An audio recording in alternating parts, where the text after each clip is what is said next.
es una mentira. Figuras culturales son de esa de mala. Si todo es un juego, juguemos con ganas. Oye, mi bella dama, siento que tú solo me engañas. Yo no sé lo que tramas, pero contigo me quiero arriesgar. Oye, mi bella dama. Bom dia, pessoal. Mais uma aula de espanhol. Semana passada eu coloquei uma música e esqueci de falar sobre ela durante a videoaula. E, durante a aula, ficaram só me perguntando que música era aquela. Então, para quem está interessado, aquela música, o título é No Perdamos el Tiempo, tirada da série La Reina del Flow. Essa de hoje é cantada por Cris Vega. O nome é Me Beija a Dama. Porém, essa não é a temática da aula de hoje. Continuando a trabalhar com a Argentina, eu trouxe mais um personagem e que vem caindo cada vez mais nos vestibulares e no Enem. Mas eu volto a dizer, o que mais cai é Mafalda. Esse novo personagem é chamado Gaturro. Vamos saber um pouquinho mais sobre ele? Pessoal, vocês já conheciam esse personagem que eu estou trazendo hoje? O nome dele é Gaturro. E sabe quem é o criador? É o desenhista Christian das Wonicke, mais conhecido como Nick. É o cartunista estrela do jornal La Nación e autor do personagem Gaturro, que eu terminei de falar para vocês, e que é famoso em toda a América Latina e também na Espanha, França e Portugal. Nascido em 1971, é hoje o principal representante da nossa geração, da nova geração de caricaturistas argentinos. Vocês já conheceram Quino, aquele desenhista de Mafalda, né, que também era argentino, e hoje vocês estão conhecendo o Nick. Bom, você sabe o que significa caricatura? Bom, caricatura é um desenho de um personagem. A caricatura, ela enfatiza e exagera as características da pessoa de uma forma humorística, assim como em algumas circunstâncias acentua gestos, vícios e hábitos particulares em cada indivíduo. Si me quiere besar, no podrá parar. Yo soy locura, la voy a activar. No soporte me seduce más cuando me miras. No entiendo si me atrae o es una mentira. Bom, e quem é esse personagem? Gaturro é um gato com grandes cachetes amarillos. O que é isso? Grandes bochechas amarelas.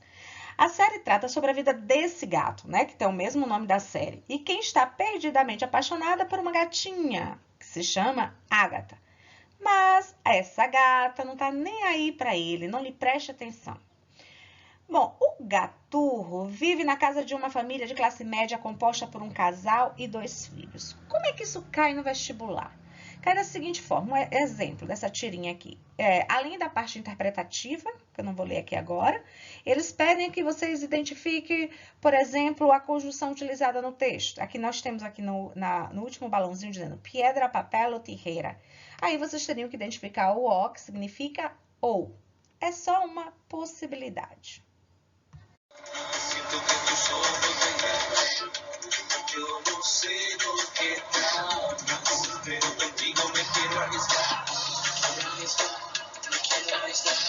Eu trouxe mais uma tirinha que vocês poderiam imaginar se essa tira cai na prova, né, no teste, ou no Enem, ou no vestibular, como vocês vão trabalhar. Além da questão, né, de interpretação, a gente também trabalha a parte de gramática. Só que aparece uma coisa aqui que eu nunca trabalhei com vocês. Lembra que a gente já trabalhou tudo, só que tem sempre alguma coisa que não foi explorada. E o assunto que não foi explorado aqui é esse prefixo ré, que tem a função de intensificar a palavra posterior. No caso, ré grande quer dizer muito grande. Ré chica quer dizer muito pequena. Ré cambiante, que é muito propícia a mudanças. Ré estable, muito estável. Ré a favor. Ré em contra. Ré cool, muito legal. Ré normal, muito normal. Ré terca, terca significa teimosa. Ré dócil, muito dócil. Ré rebelde, muito rebelde. Ré tranks, muito tranquila. Então, a gatinha chega e fala com o Gaturro. Olá, sou Gaite. Gay, isso aqui ela faz referência a ela, gata, tim. Sou adolescente, sou ré grande, também sou ré chica, sou ré cambiante, pero ré estable. Estou a favor, pero re em contra. Olha só. O que é que poderia ser mais explorado nessa questão, como se fosse gramática? Iriam explorar aqui, ó, o y, iriam explorar aqui o pero. Por que o y? Porque é uma conjunção, né, que traz essa ideia aditiva de somar ideias. Lembrando que a regra geral é se utilizar esse y, porém, antes de palavras começadas com I ou HI, a gente vai usar o Y, gente? Não, a gente vai trocar o Y pelo E. Aqui eu já estou aproveitando para fazer a revisão para o teste. E esse pero tem um sentido de quê? Tem um sentido adversativo, que significa eu vou utilizar para trazer uma ideia contrária à ideia anterior. Aqui ela fala que ela é muito a favor, mas ao mesmo tempo ela é muito contra. Então são ideias contrárias, por isso ele utiliza o pero. E aí vai repetindo até no final, yo tampoco. Yo su locura la voy a activar. Si me quiere besar, no podrá parar. Yo su locura la voy a activar. Su porte me seduce más cuando me miras. Entiendo. Mais uma tirinha, imagine se cai essa tira na minha prova. O que é que eu iria pedir a vocês? Além da parte interpretativa, a gente pode explorar conjunções, além de outras cositas mais, né? Mas vamos focar na conjunção, que é o nosso assunto da unidade. E aí, como a professora iria pedir a vocês? Então, veja, Gaturro fala para Ágata, sua paixão, diz assim, Ágata, te parece inteligente? Ela diz, sí, pero no mucho. Olha o uso do pero. Que sentido tem o pero? O sentido de ideia adversativa, ou seja, ideia contrária. Então, o pero vai fazer sempre uma referência, gente, à palavra perros. Por que ela faz essa brincadeira? Porque são palavras que têm a pronúncia semelhantes, porém com sentidos diferentes. Pero significa mas, porém. Já perros, com 2 R, significa cachorros. Então, sigam. Te parezco carismático? Sí, pero hasta ahí. Te parezco lindo? Sí, pero la verdad, no. Saldrias comigo? Preste atenção na palavra comigo, que é um heterográfico. Por quê, gente? Porque a palavra comigo significa comigo mesmo. O som é semelhante, porém a escrita é diferente. Sí, pero no mejor no. Sí, pero quer dizer sim, porém, aí pensa melhor, no, mejor no. Não, melhor não. A los perros le tengo miedo, pero a los perros le tengo terror. Ele pensa, aos cachorros eu tenho medo, porém, os perros eu tenho terror. Esse é o assunto novo, tá bom? Que já vai cair no simulado. E vocês precisam ter muita atenção. É o seguinte, existe sino, que é uma palavra só, e existe sino, o si separado do no. São 2 palavrinhas, tá? Então, existem diferenças entre o uso desse sino com esse sino aqui. Vamos ver? Bom, o si e o no, o si separado do no, são 2 palavras. O si significa uma conjunção que traz uma ideia de condição. E o no é um advérbio de negação, que significa assim, se não fizeres. Entenderam? Então, veja, se não haces la tarea, não sales. O que eu disse aqui? Se não fizer, se você não fizer a tarefa, você não sai. Diferente, gente, esse sino é diferente desse sino junto, que esse sino junto é uma conjunção que a gente diz que ela é adversativa, ou seja, traz uma ideia contrária da ideia anterior. Então, eu digo assim, el pelo de Carlos não é negro, sino rubio. O cabelo de Carlos não é negro, mas sim loiro. Rubio é loiro. Presta atenção numa coisa, uma dica muito importante para vocês. Quando eu uso esse negativo aqui, ó, na oração anterior, vai me obrigar a utilizar o sino. Se eu não utilizar essa negativa, ele vai fazer com que eu utilize o pero. Então, sino pode tomar o significado de exceto. Sabes que não quero a nadie, sino a ti. Eu não quero ninguém além de você. Esse sino tem essa ideia de além de você, nesse momento. Então, veja, sino mais sim, sino além de, sino exceto. E, por último, sino substantivo masculino traz a ideia de fatalidade ou destino. És tu sino, não puedes escapar de ele. Nesse caso, vejam, esse sino significa o quê? Significa destino, fatalidade. Se é teu destino, se é sua se é sua fatalidade, se é sua sorte, melhor dizendo, você não vai poder escapar dele. Entenderam? Resumindo, existe o sino separado, existe o sino junto. O separado são duas palavras, né? O se é a conjunção condicional, mais o no, que é o advérbio de negação. O sino junto tem 3 situações. A primeira situação, ele significa mais sim. E nesse caso, tem que ter a negativa antes. No segundo caso, ele significa exceto, além de.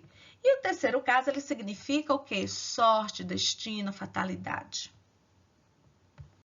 Além disso, pessoal, ainda tem 2 situações com o uso do sino. Existe o sino e o sino que. Ambas as situações trabalham com a ideia adversativa. O que é uma ideia adversativa? É uma ideia contrária, uma ideia de oposições, né?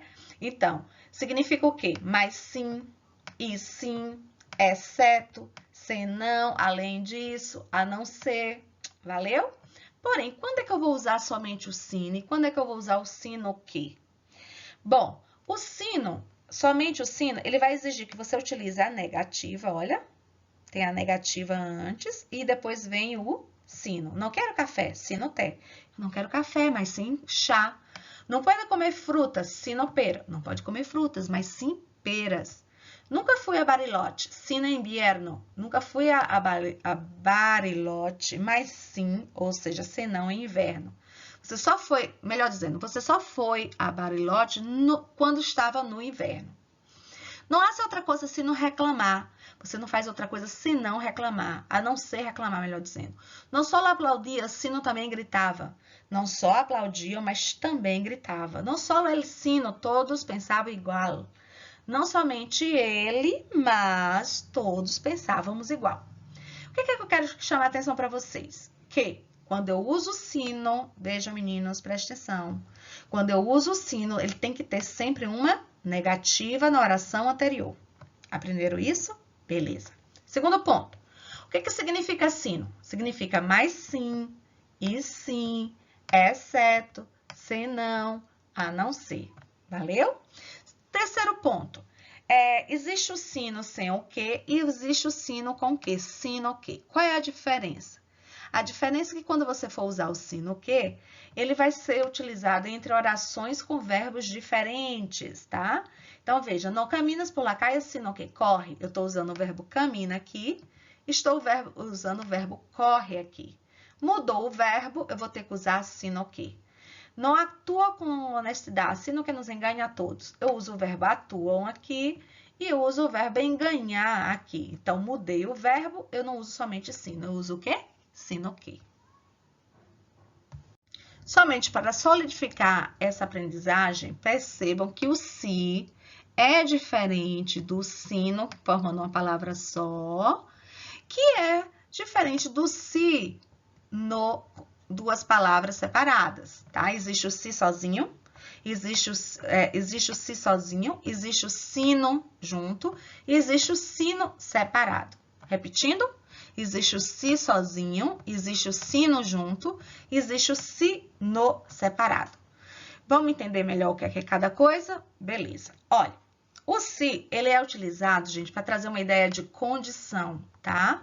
Traz uma ideia de condição, porém, você vai utilizar o presente do indicativo. Lembra que eu terminei de explicar isso aqui para vocês?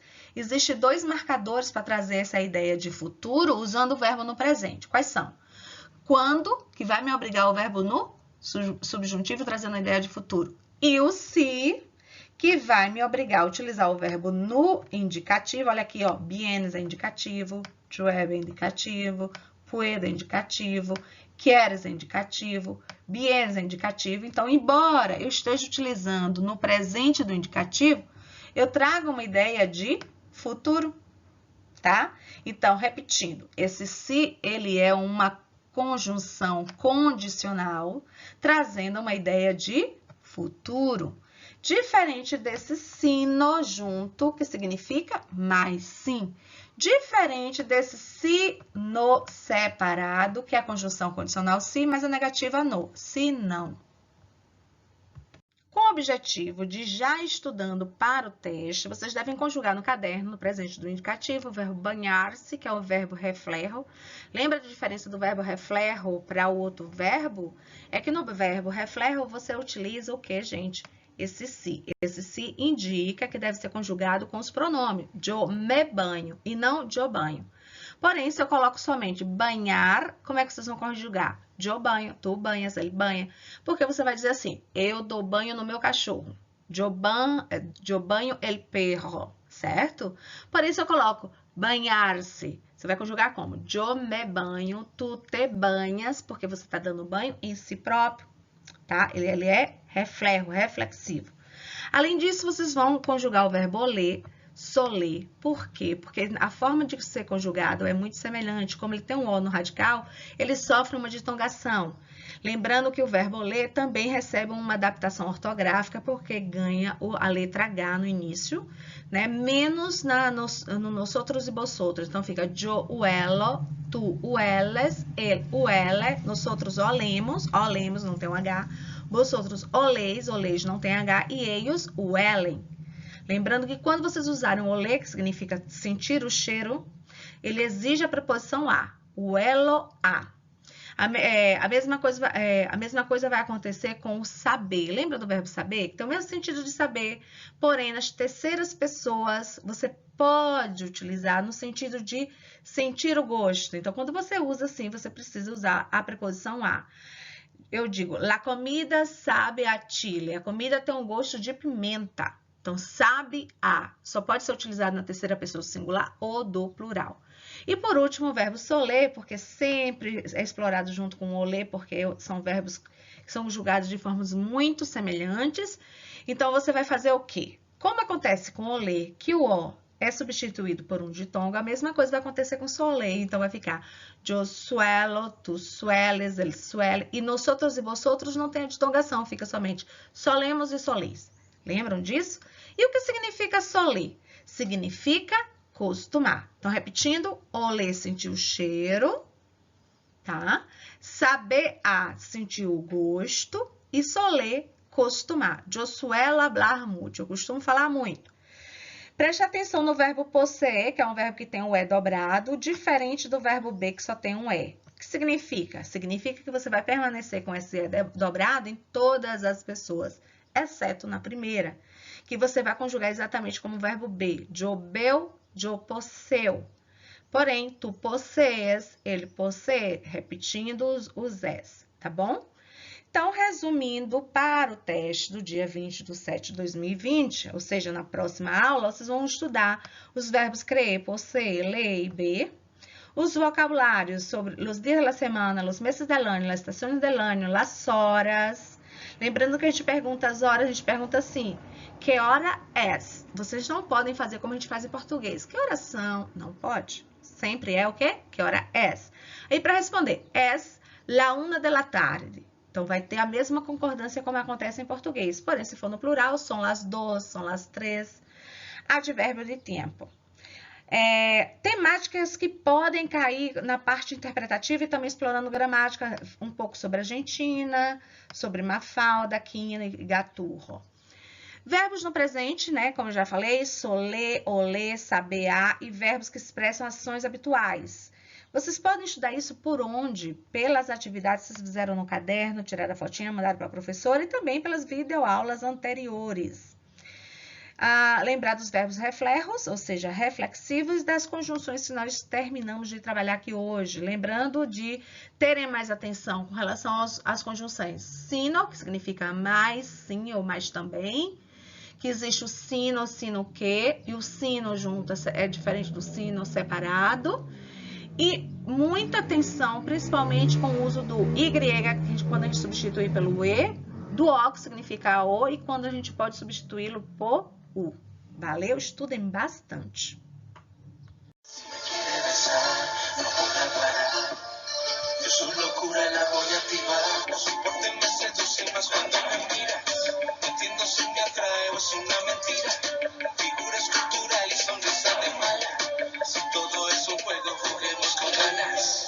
E chegamos ao final da nossa aula. Gente, eu não vou mais repetir para vocês que devem se inscrever no canal, que devem comentar. Mas, se tiverem dúvida com relação a isso, vocês poderão olhar nos comentários das aulas anteriores, que lá eu registro quem são os alunos que estão filando aula, tá bom?